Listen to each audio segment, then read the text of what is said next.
दोस्तों, क्या आपके साथ कभी ऐसा हुआ है, आप एयरपोर्ट पर समय से पहुंचते हैं, सिक्योरिटी चेक पूरा करते हैं, बोर्डिंग पास हाथ में होता है और तभी स्क्रीन पर लिखा आता है फ्लाइट डिलेड। लेकिन सवाल यह है, आखिर भारतीय फ्लाइट इतनी बार लेट क्यों होती है? क्या ये सिर्फ एयरलाइंस की गलती है या इसके पीछे कुछ ऐसी वजह है जो आम पैसेंजर को कभी भी नहीं बताई जाती?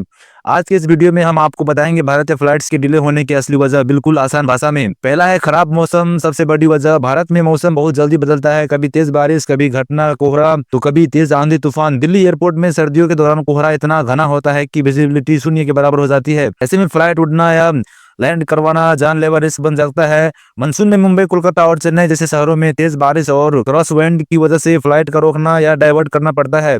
याद रखिए, सेफ्टी हमेशा टाइम से ज्यादा जरूरी होता है।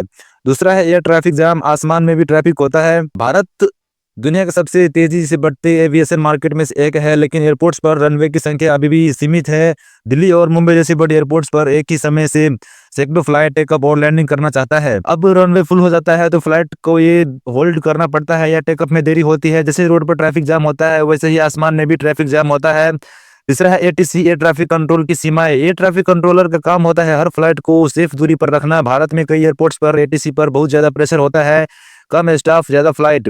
अगर एटीसी को जरा भी शक होता है कि सेफ्टी कॉम्प्रोमाइज हो सकती है तो वो तुरंत फ्लाइट रोक देता है। ये दिल्ली पैसेंजर के लिए परेशानी हो सकती है, लेकिन ये चीज आपकी जान बचा सकती है।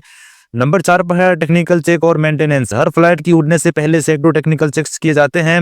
अगर इंजीनियर को छोटी सी भी टेक्निकल गड़बड़ी दिखती है तो फ्लाइट को रोक जाता है। कई बार पैसेंजर सोचते हैं बस 10 मिनट की क्या खराबी ठीक नहीं हो सकती, लेकिन एविएशन में एक छोटा सा नट बोल्ट भी जानलेवा बन सकता है। नंबर 5 पे है crew duty time limit. Pilot और केबिन में क्रू इंसान होते हैं, मशीन नहीं। डीसीजीए का नियम के अनुसार अगर क्रू ने अपनी ड्यूटी लिमिट पूरी कर ली तो वो फ्लाइट नहीं उड़ा सकते। अगर पिछली फ्लाइट लेट हुई तो अगली फ्लाइट अपने आप लेट हो जाती है। थका हुआ पायलट इक्वल टू बड़ा रिस्क।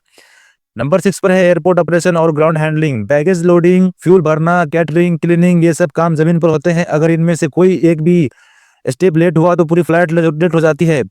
छोटे एयरपोर्ट्स पर स्टाफ और इक्विपमेंट की कमी भी एक बड़ी वजह है। नंबर 7 पर है वीआईपी और वीवीआईपी मूवमेंट। भारत में जब कोई वीआईपी या वीवीआईपी फ्लाइट मूव होती है तो आम फ्लाइट्स को कुछ समय के लिए रुक जाता है। हालांकि ये बहुत कम होता है, लेकिन जब होता है तो कई फ्लाइट्स एक साथ डिले हो जाती है। आखिर सच्चाई क्या है? भारतीय फ्लाइट्स को डिले होना हमेशा एयरलाइंस की लापरवाही नहीं होती। आखिरतर मामलों में ये डिले आपकी सेफ्टी के लिए होते हैं। अगली बार जब आपकी फ्लाइट लेट हो तो गुस्सा करने से पहले ये जरूर याद रखिए, लेट पहुंचना बेहतर है लेकिन सुरक्षित पहुंचना सबसे जरूरी है।